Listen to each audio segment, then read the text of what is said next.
All right, yes. Here's the situation in this studio. I think Jackson's so tired of Dan Jansen that I went up to read the YouTube chat, and the Pat McAfee show is on the monitor. So it's off the rails in here, and the censorship that we know has been going on from Good Morning Grant playing all the mic drops for Balloon Party when Jackson took yet another vacation day, which I believe is his second of the year. Now he's censoring the people in the YouTube chat. Unbelievable. Wait till Dan Jansen, Don PP, MD 2020, Gen Phone find out about that. I was just really looking forward to seeing what McAfee had to say. And he's probably live at Berkeley? Yeah. I don't. Maybe he does his show in Indy and then we'll fly out to Berkeley this afternoon. He usually does the day before from wherever they're doing game day. Is that right? And they're at Cal Berkeley for the conference showdown between the Miami Hurricanes and the California Golden Bears. Yeah, that game day, that doesn't get me going. I got to be honest. Is it odd to you, Gabe DeArmond with us in about 15 minutes, can't wait to talk to the Colonel. For real.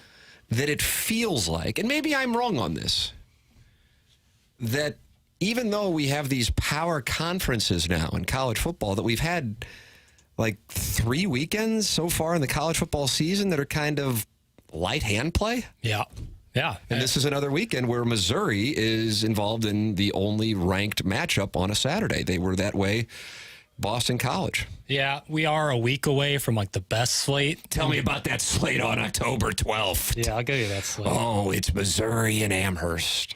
That's obviously one of the best. Oregon, Ohio State. In the Big Ten. Yes. ILL hosting the defending national champions. Both teams' seasons on the line. Essentially playing an elimination game in Champaign for the 100th anniversary of Memorial Stadium. All right, here we go. You get Ohio State at Oregon. That's going to be a Texas, Georgia. We have a TBD. Texas, Georgia? We got no, it's Texas, Oklahoma. Texas, Oklahoma. That's right. At Oklahoma, so it's in Norman. Then you get Penn State at USC. That'll be intriguing to see. I would say, yeah, I think so. I'm intrigued by that. And you're all over Minnesota this weekend against USC. Yeah, getting 9. There's Jackson's 5-star play if anybody wants to double their bankroll. You get Ole Miss at Death Valley, LSU.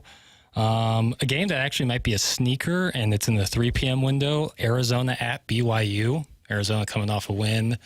I mean, I'm not saying. Hey, listen, I think BYU is going to be the number 4 seed in the college football playoff. Yeah. The nightcap is Kansas State at Colorado. That could actually end up being a really good game. Yeah, people can Deion Sanders love watch or hate watch. Yeah, and what's then the nightcap on the SEC, eh? The nightcap on the SEC, Tim, is Florida at Tennessee. Yikes. Actually, technically, it's Ole Miss at LSU. That's the nightcap. Absolutely. That's the ABC game. 25 years ago, it's Florida, Tennessee. Yeah. Peyton ain't around no more. All right, Jackson, I won it today. And, you know, I had so many people DM me and email me saying how great I was yesterday, as always. Here's the thing, and maybe you couldn't tell. I was on no sleep. I was playing injured through a slap tear, me and Brady Cook. And I just don't think I gave the audience as much as this audience deserves. Because I believe you are grateful to your audience and you thank them as opposed to, as you sign off for the day, fat-shaming them for liking professional wrestling. I forgot I did that yesterday. Yeah. That was good stuff for me. Yeah, you'll have to pay for that.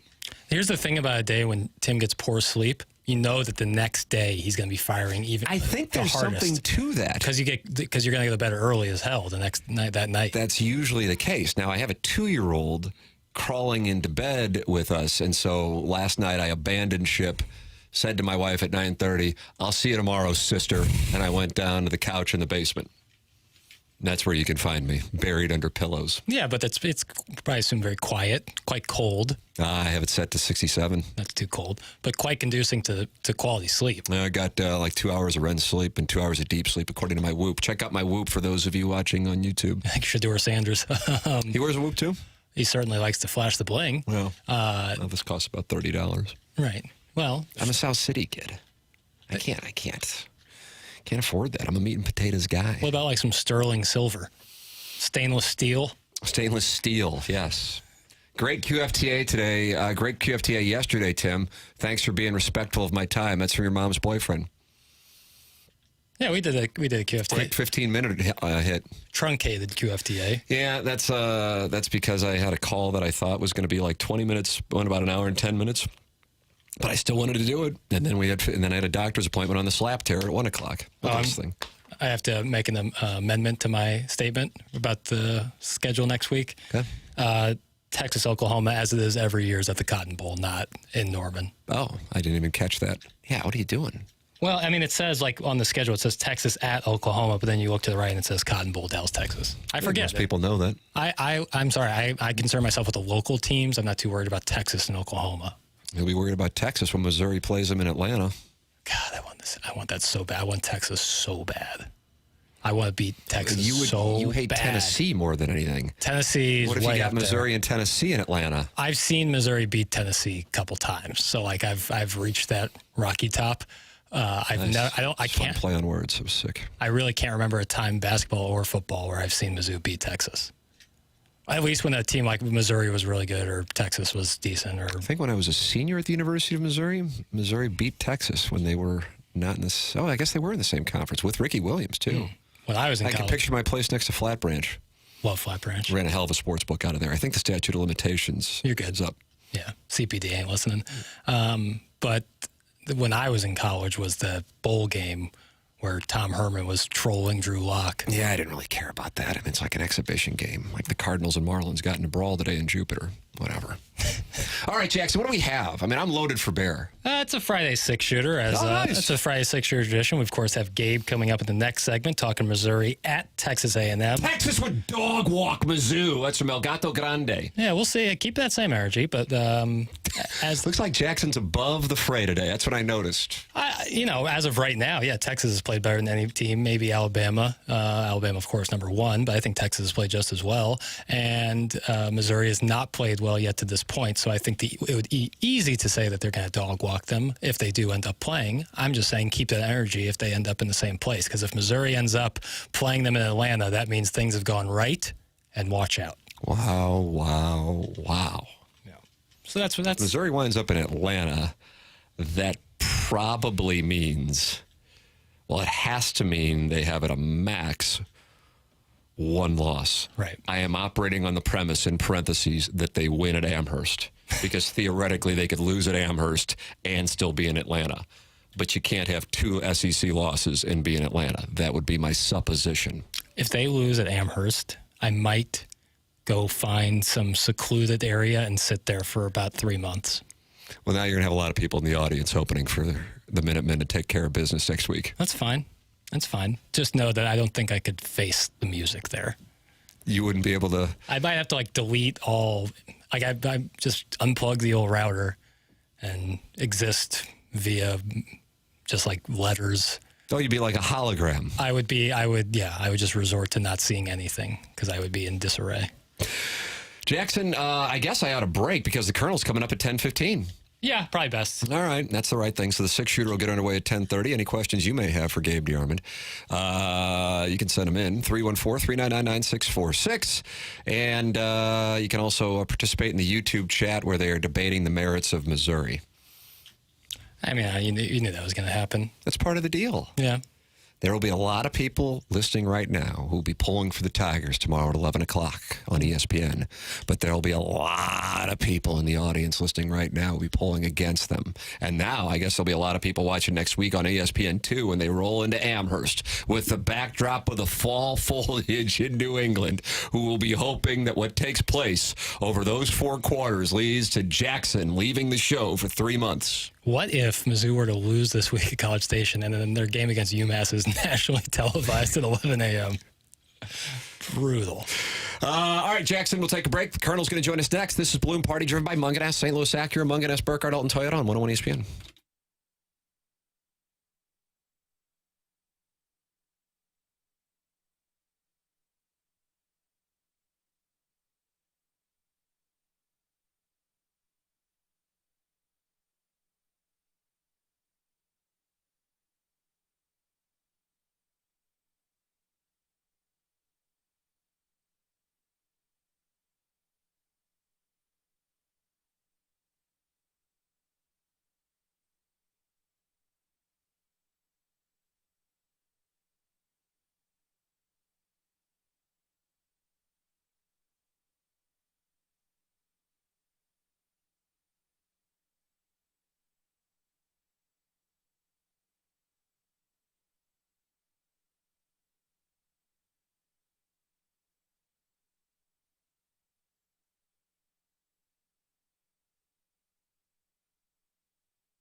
Welcome back. It's Balloon Party 101 ESPN. My name's Tim McKernan. It's unbelievable. 25 years in the market, and still a lot of people think I'm going to have 50 more. I think so. Thank you. That's Jackson Bennett Burkett. And if Missouri loses to UMass next week, he is leaving the show for 3 months. Yeah, I'll be in a wooded area by myself with my thoughts. Gabe, what will happen to you if Missouri loses to UMass next week?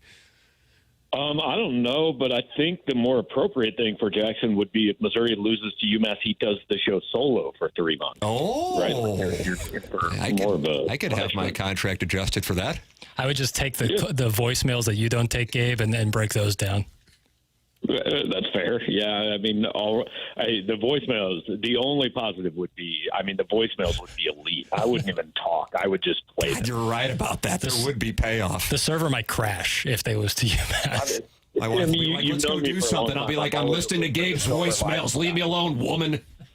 Yeah, I'm always a look for the silver lining type of guy. That's my approach. Sweet mother of mercy. The Colonel, we haven't had you on the program since the switch to 24/7. What a treat. I immediately subscribed and sent you $25.86 for the year. What a value. And the thing that I not only love about it is the coverage. Everybody came with you from wherever you were before to 24/7, and it's still powermizzou.com. But now I can read all of these other sites as well. And I noticed you said, well, you can't post on the message board. And I said, that won't be a problem for me. But it's very helpful to get insight on other teams, especially if you're a degenerate gambler. Yeah, you can go read every other message board, every other story on the network, and the number of people. We've had, and I don't know, maybe they're just being nice to us the first week, and this will all change, right? But the national people have really had a ton of stories and a ton of stuff on Mizzou, recruiting wise and all that. So it has lived up to what we hoped it would, at least for the first 4 days. Yeah, it's a great product. I would recommend people check it out. And what an incredible value, because now you can still get it for 50% off at powermizzou.com with Gabe and his team making the switch to 24/7. And like I said, now you get access to all of the teams in the network. And the coverage is really outstanding. And Gabe is absolutely the authority on Missouri athletics along with his team. And I was listening to your podcast on my way into the station this morning, talking it over with the Texas A&M writer, and getting his perspective on this game. And I kind of feel like he shares what sounds like is your opinion and what is my opinion, honestly, and that is in about 25 hours, we're going to find out about what both these teams really are. I suppose A&M's had more of a litmus test because they did go heads up with Notre Dame, but they also went heads up with Notre Dame with Connor Wegman, and we're not sure if he's going to be the guy quarterbacking. Eli Drinkwitz certainly made it sound like, whether that was a meta game or not, that he thinks it'll be Marcel Reed. And we'll certainly have a better idea of what Missouri is, and also perhaps, Gabe, what the ceiling is for this Missouri season. Your analysis of the importance of this game and the direction it can take both programs. Well, I'll be honest. I think we know what A&M is. They're a good defensive team. They're a below-average offensive team that has to win games that stay under 24 points. A&M people might not super be ready to admit that, but I think we know what A&M is. So in other words, it would really surprise you if the Missouri defense gave up more than, let's say, 27 tomorrow.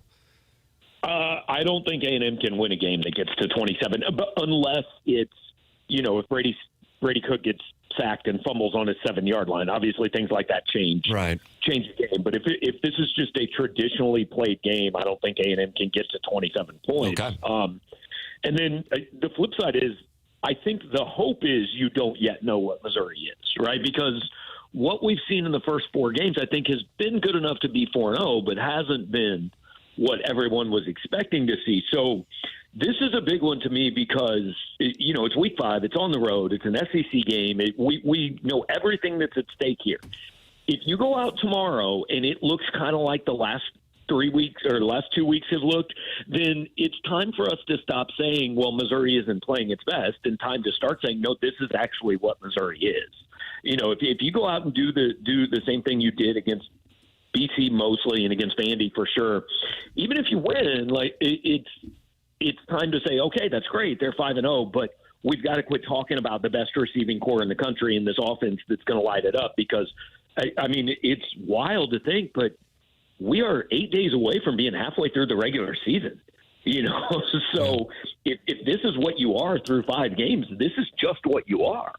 And I think that lends itself to a couple of questions that I've heard theorized, certainly seen fans wonder about. So let me go through this litany of questions. Let's start with, of course, Brady Cook, and not necessarily talking about his play because you've had 13 days since the Vanderbilt game to handle those questions. But I want to ask your perspective on his health. After the 2022 season, he had surgery on his shoulder, and the fact that was under wraps throughout the course of the season and he continued to play with it speaks to, I guess, the lack of options, perhaps, or the lack of faith in the other options that Eli Drinkwitz had. And then he came out and had the kind of season that he had last year. Do you think, or have you gotten any indication that there is a health situation going on with Brady Cook? Nothing I have heard. Now, let's also say this. If there is, there's zero chance we're ever going to know. Just like in 2022, and the stakes were a lot lower in 2022. Well, but in 2022, we kind of knew only because I remember when he took that hit, like he walked off the field at halftime at Kansas State, and we noticed from the press box, like he's dragging his arm. Yeah. Something's wrong. They denied it, but we kind of knew. You know, but there's nothing I've seen or heard about that tells me he's hurt. So I have to believe he isn't, you know, but again, you would have to, and I think this is probably even more true this year than it's been the last 2 years. You'd have to saw both of Brady's arms and legs off to keep him off the field, right? If he can walk, he's playing. And I guess if he is hurt, it would then be up to Eli Drinkwitz to make the determination, okay, is you being hurt still the best option we have? Yeah. I don't know. If he's hurt and he's playing, then obviously they feel like it is. But no, I don't have any reason to believe that. No better option then leads me to the next question, which is about the health of Brett Norfleet. I was with somebody earlier this week, for lack of a better term, in the football business, and said he thinks one of the issues that Missouri is having offensively is that ever since he got hurt early in the year, and I believe that was the Murray State game, Brett Norfleet just isn't the same. Yeah, he's out there playing, but he isn't the same, and that is affecting both from a blocking standpoint and also the option that Missouri used to utilize with him with confidence in throwing those underneath routes. That's not what that wide receiver core is going to do, and Missouri's having to adjust to that. Your thoughts on Norfleet? Yeah, I don't understand why he played the last 2 weeks. He clearly wasn't himself. You know, he didn't catch many balls. When he did, he was mostly going down at first contact or before contact. So I thought maybe it would have benefited them to just give him 3 weeks of rest. Now, maybe that's not going to make any difference, right? Maybe it's a thing that, hey, this is just, he's going to have to deal with it. So he might as well go play, because even if he sits 3 weeks, it's not necessarily going to be better until the offseason. But I have theorized this a couple of different places, and forgive me, I've only talked about 77 different places this week, so I have no idea where I've said it. But I wonder if early on you can kind of tell, hey, Norfleet isn't what we want him to be. He's what he's been the last couple weeks. I wonder if you turn this into a game where you play Jordan Harris and or Tyler Stevens, and you almost just use him as a sixth offensive lineman, because A&M's pass rush is good. The run defense is good. I don't think it would hurt them to just have that extra guy up front. I mean, if Brett Norfleet's not a receiving weapon anyway, then put in the guy that's got 20, 30 pounds on him and can stay in and help you block Nick Scorton and this defensive line. And the use of Norfleet then, in a way, somewhat answers this question, I think. But I know you've seen it. I feel like you were asked it in one of your mailbags on PowerMizzou.com. It's been talked a little bit about on TMA and also on Balloon Party here in St. Louis.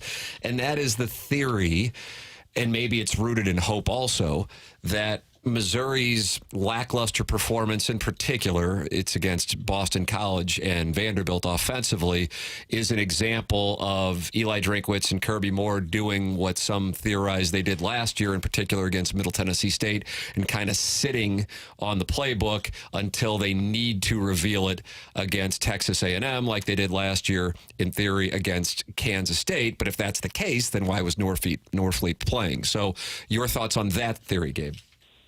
It's not impossible. Look, I don't think we've seen everything they have. I think a lot of times the first 3 weeks of the season are a little bit about testing out what you're good at, what you're not good at, all that. And it does take a minute to figure that out. Same token, if they've been holding on to the good plays, I would have thought the fourth quarter against Vanderbilt would have been a good time to use some of the good plays so you could maybe avoid double overtime. You know, I mean, there comes a point, right, where you go, well, forget it. We got to win this game. Yeah, I mean, there's stuff we haven't seen clearly, but I think the idea that all of a sudden they're going to come out and be a different operation is probably more wishful thinking than anything else. You have been saying this throughout the course of even the offseason, I feel like, and you're certainly saying this in all of your appearances that you've been making this week and writing on Power Mizzou, and I certainly have as well. We were talking about when we were looking at the schedule. This is the game. If you win it, you're in a spot where, again, we're operating on the premise that you win against UMass and Jackson doesn't take off for 3 months. You're still, I gave them 95% to beat Vanderbilt. I'd put it at 80% against Auburn. That might be low in some people's minds, but either way, that you go to Tuscaloosa undefeated. Alabama has Vanderbilt this week. The week before they would play Missouri, they have a trip to Knoxville.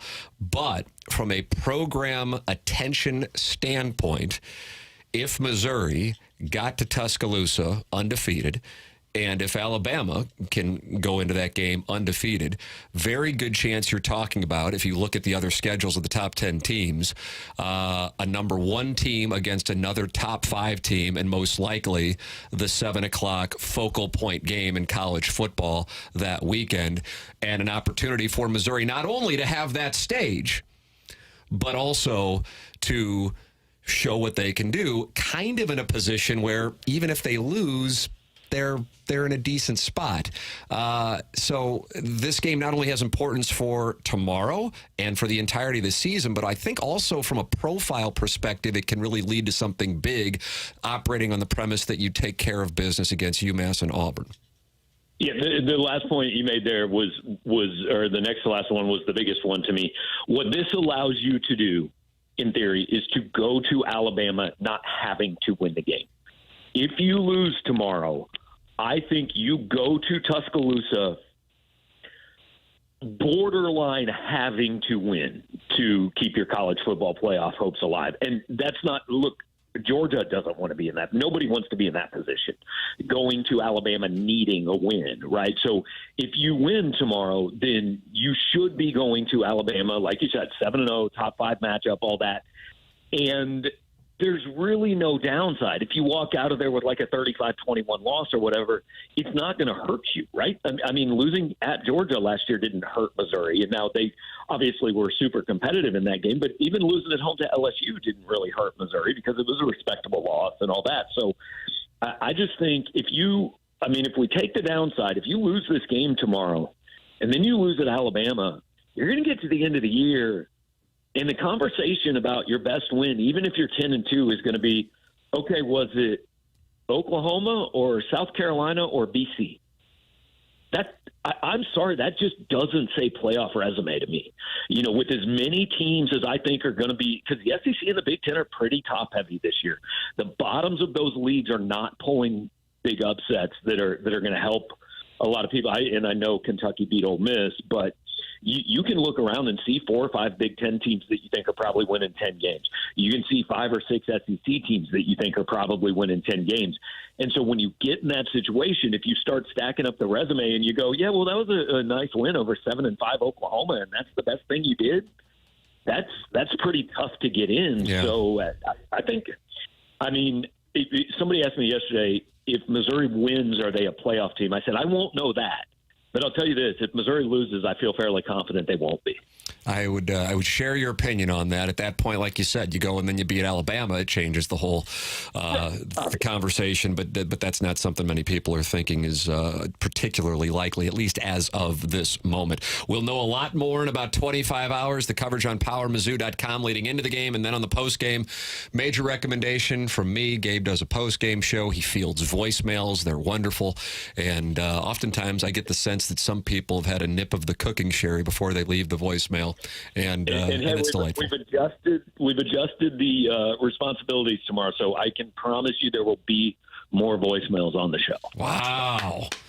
We've adjusted the operation a little bit to make sure. Wow, sounds like you terminated a producer. Maybe I'll do the same thing. No, I'm saying that in general, Jackson. Mm-hmm.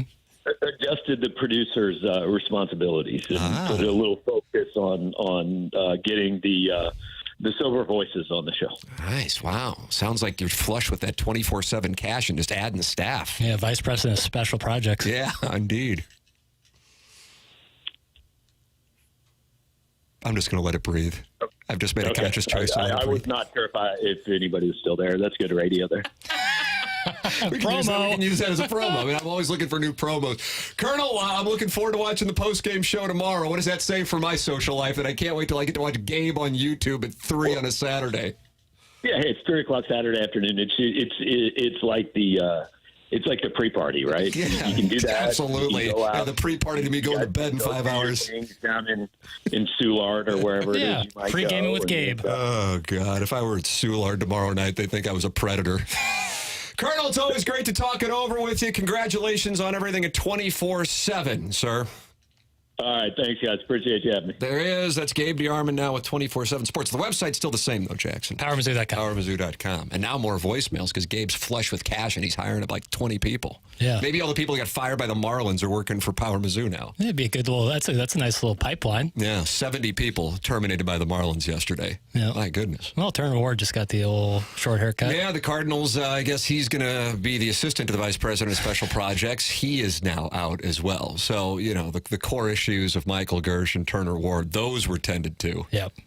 Now they can flourish. Now they can soar. Now the Redbirds can soar. All right, Jackson, we got 6 questions. They're called the Friday Six-Shooter. Yeah, and including in that, we have a little, maybe this continues for the rest of the football season, like a little college football pick 6. Oh, the pick 6 is back. Yeah. I love some plays tomorrow. Yeah, I got 6 games, 6 of probably the most premier games, all SEC games for us to pick from against the spread. So I'm curious where you're at. Fair enough. It's all coming up in the second half. Balloon Party driven by Munganest, St. Louis Acura, Munganest, Burkhardt, Alton Toyota on 101 ESPN.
This is Action Jackson with a SportsCenter update brought to you by Saliga Heating and Cooling. Last night in the MLB playoffs, the Mets come from behind, scoring 4 runs in the top of the 9th inning, defeating the Milwaukee Brewers 4-2. The Mets will move on the playoffs in the NLDS to take on the Philadelphia Phillies. And we got some college football action tonight here on 101 ESPN as UNLV will be taking on Kyle McCord and the Syracuse Orange tonight, right here on 101 ESPN. Pregame starts at 7:30 p.m. That was another SportsCenter update brought to you by Saliga Heating and Cooling, an independent American Standard heating and air conditioning dealer.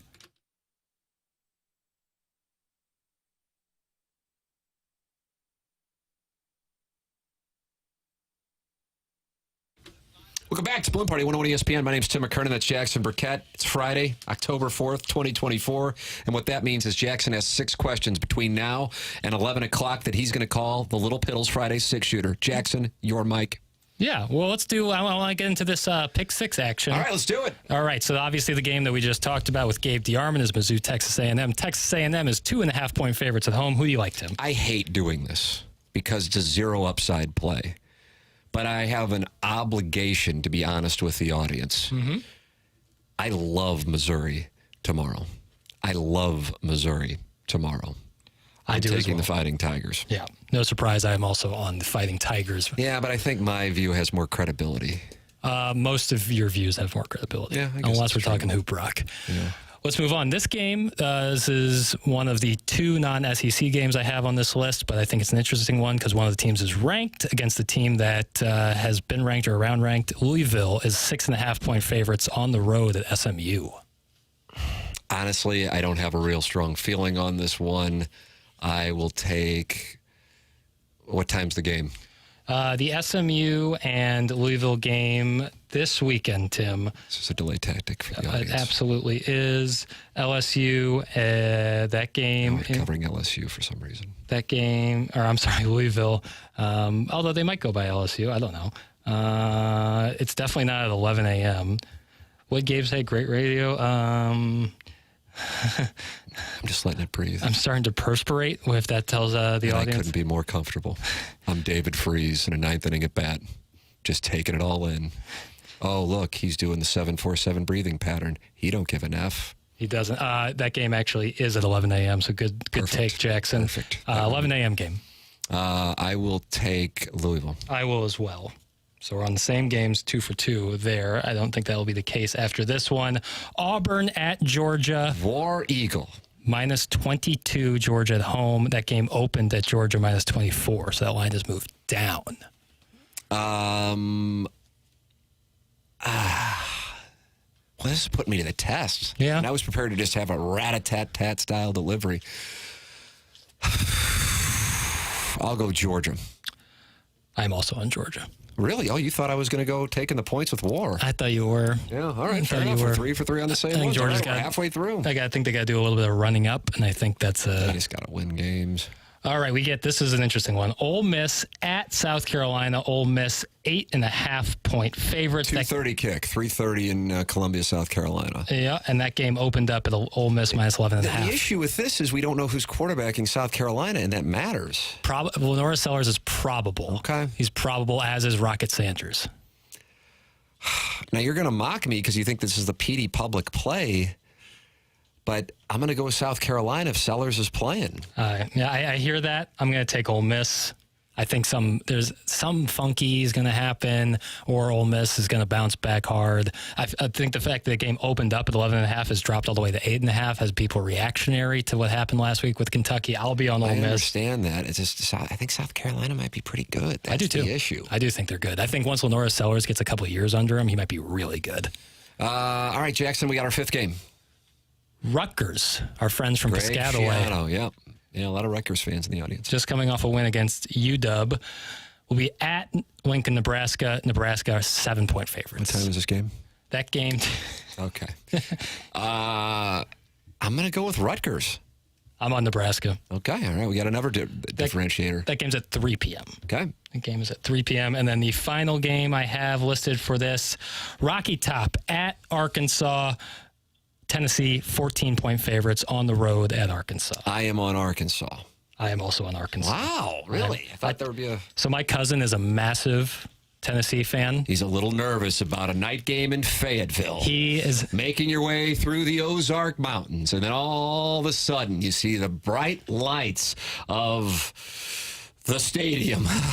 And then you see Woo Pig Suey, a team that, why, they could very well be undefeated if not for mismanaging the second half against the Oklahoma State Cowboys and the Texas A&M Aggies. And then everybody would be talking about Arkansas.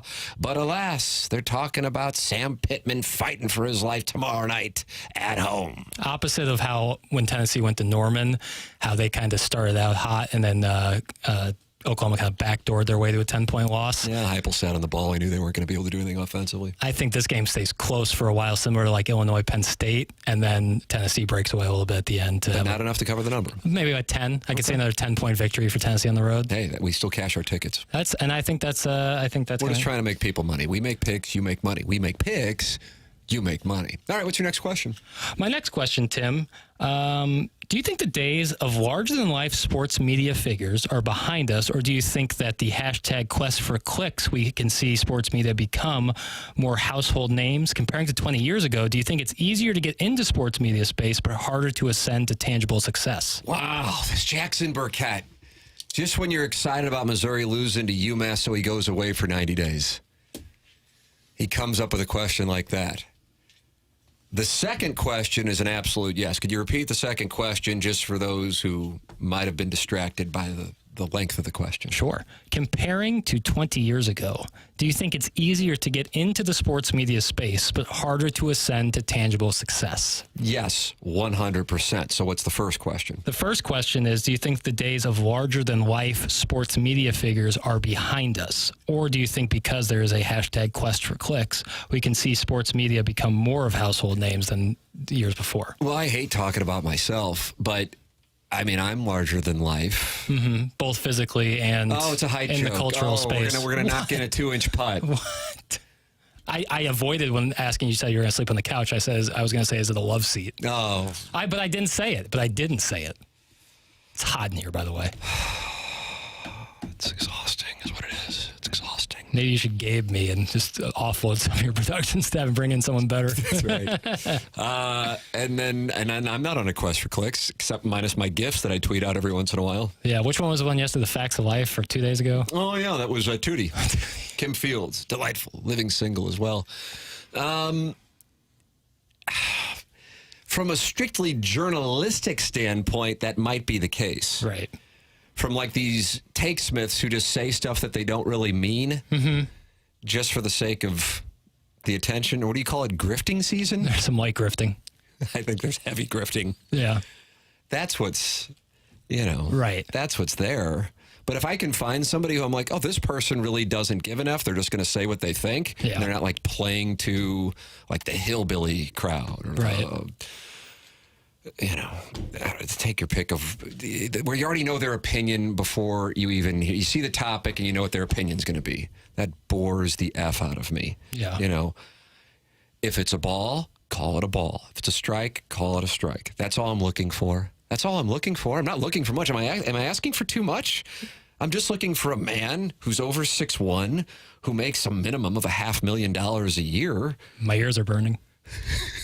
Now, to that point of the like more earnest, I don't give an F kind of style, do you think you find that more out of former athletes or like more traditionally trained I don't really know media? where you find it, actually. You find it right here from 10 to 11. Ain't that the truth? Thank you. But like, I feel I get the sense that like former athletes, they don't need the job necessarily, depending on how good they like. Dan Orlovsky is obviously in a different spot because he was. Wow, Dan Orlovsky's net worth takes a hit compared to 1047 in St. Louis, Missouri. Compared to I was calling Monday Night Football 4 days ago, and now Jackson's all over his income.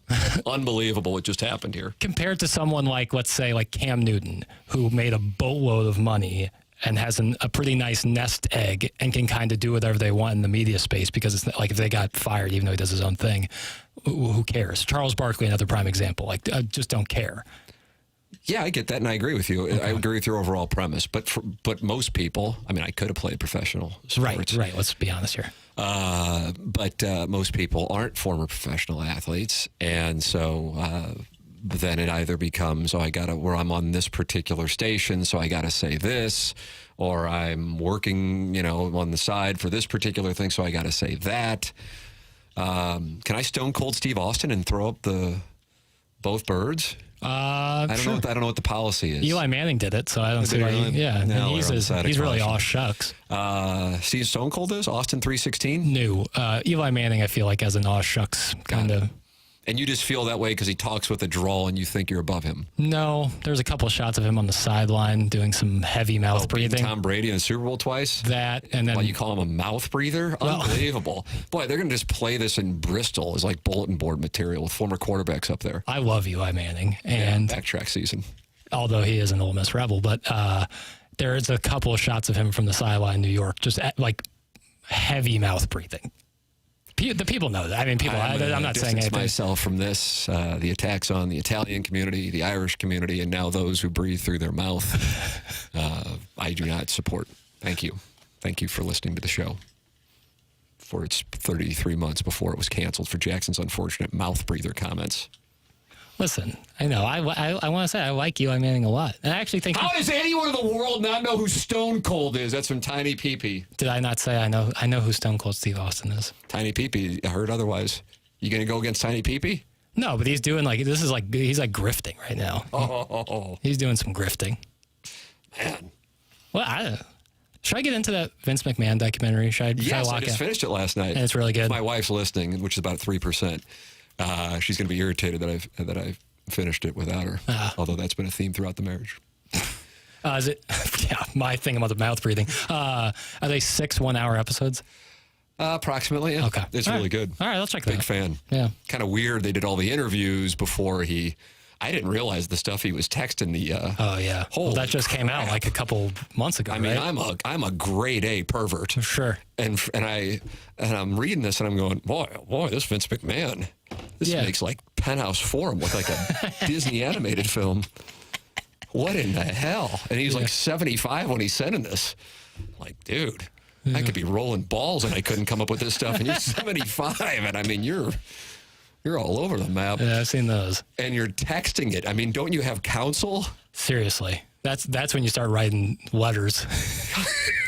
In block form, like the John Bonet letters. Signed Mr. X. God almighty, Vince. What are we doing? All right, Jackson, we'll take a break, come back with the final segment of Balloon Party. It's 101 ESPN.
Jackson, we have 6 minutes left this week.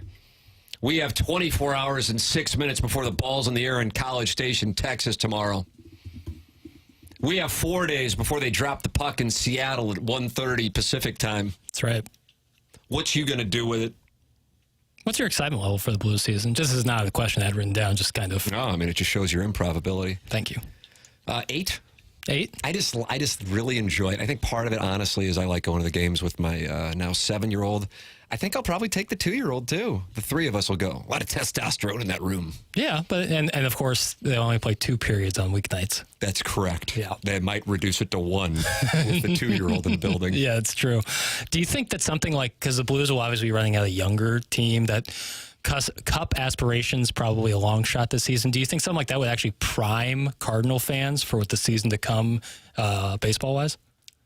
Or do you think that's kind of wishful thinking? No, because I think Blues fans have faith in Doug Armstrong and Tom Stillman, and that's a big differentiator right now from the president of baseball operations and the chairman of the Cardinals. Okay. That's a good way to... Well, of course it is. It came out of my mouth. All right, we now have 4 minutes. All right. We can sit here and give me compliments. No. That's been going on for a quarter century. Let's give the people something new that they didn't already know. That's wonderful. Cardinals news and notes. Nice. Turner Ward out as the hitting coach. Brandon Allen will be I retained. saw a tweet from a gentleman I love following. He's at Peoria Plowboy on Twitter. I recommend to follow for at Peoria Plowboy. And what did he say about the Turner Ward termination? Yeah, in response to that termination, he said, "I hear fans and pundits nonstop saying this is a 95-win team without Turner Ward." See, so there you go. So it's good to have the Plowhawk on the Redbird side. Yep. So that's a good. And also, Mike Gersh, Turner Ward. Those are the two that have taken the fall so far. I mean, how long all season were we saying we got to get Gersh out of there and we got to get Turner Ward out of there? This is the reason that this team is stalling. That's right. And more Cardinal news. Cardinals TV ratings hit a new record low, down 47% over the last 2 seasons, as reported by the St. Louis Post-Dispatch. Yeah, and in that article in the St. Louis Post-Dispatch, they talked about the apathy, which was a theme throughout the course of this season.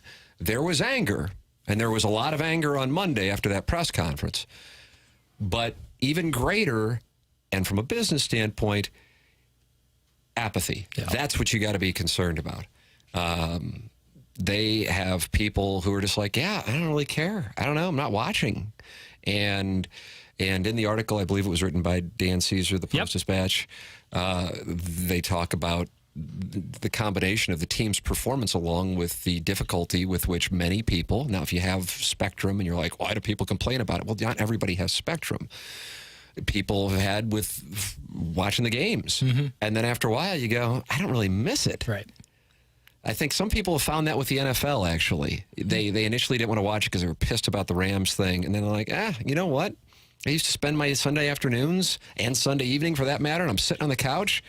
I've found that isn't necessarily the most fulfilling way to exist. And I like doing something else. So I don't really miss it. That's the thing that the Cardinals, and by the way, I think what they're doing is one minus the the sacrificial lamb thing that's going on. Rebuilding, not calling it that, fine, whatever, doesn't matter. Call it what you want, semantics.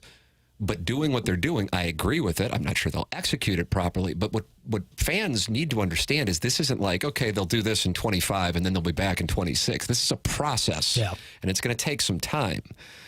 So beware. Now, I enjoy that, and I'm looking forward to seeing who emerges and who you can get excited about, because that's actually how you build a baseball team in this market anyway, and in most markets in 2024. But this isn't like a quick switch. This is going to take some time. This thing's far away. Yeah. They can say they love their roster even though they're not excited about the roster, whatever the hell that weird quote was. That was from the school of Piddles communication. But this is more of a, I don't know who's back and a real threat again sooner. I would say the Blues, actually, which probably will blow some Cardinals fans' minds. With the Cardinals pitching situation as it currently stands, now if the minors can work out, actually, I could see something really good happening with the Cardinals pitching staff. But if they don't, and by all means, we haven't seen a homegrown pitcher in a long time here, so it's not a lot of hope, then you're in a real situation. Homegrown starter, I gather you mean. Yes, homegrown starter. But if they can if Quinn Matthews can work out, if McGreevy, Palante, Tink Hens can work out, maybe there's some bright Sure, spots. but then you go into the issue with the position players. Yeah, it's just the tip of the iceberg. But you got to start somewhere. I mean, I had more to offer the audience, but they're telling me it's 11 o'clock, and then that's our time. Yeah, it is our time. Jackson, this time tomorrow, the ball's in the air in College Station. I'll be a nervous wreck. Ladies and gentlemen, BK and Ferrario are up next. Have a wonderful weekend. Thank you for listening to this program. It's called Balloon Party on 101 ESPN.